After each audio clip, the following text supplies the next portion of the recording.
Most people get mobile carriers wrong by assuming cheaper always equals better, but when comparing Google Fi and Mint Mobile, the differences go beyond price.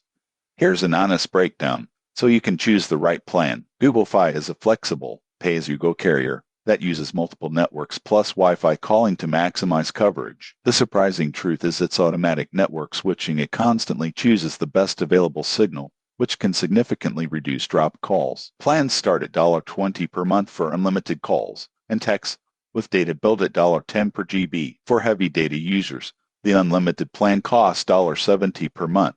Mint Mobile, on the other hand, focuses on bulk prepaid pricing. You pay for 3, 6, or 12 months in advance, which brings the monthly cost as low as $15 per month for 5 GB of data.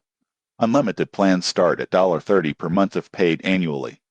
Most people get this wrong by overlooking that Mint uses T-Mobile's network exclusively, which may impact coverage in rural areas compared to Google Fi's multi-network approach. In terms of perks, Google Fi supports international roaming in 200-plus countries without extra charges, while Mint Mobile's international features are more limited. Mint is excellent for budget-conscious users willing to pay upfront, whereas Google Fi is better for those who need flexibility and consistent coverage on the go. In conclusion, choose Mint Mobile with low cost, per-paid plans fit your lifestyle, and Google Fi if you value network reliability, flexibility, and international travel support. Both have their advantages, so it depends on your priorities. Subscribe for more honest mobile carrier comparisons to help you pick the plan that really works for you.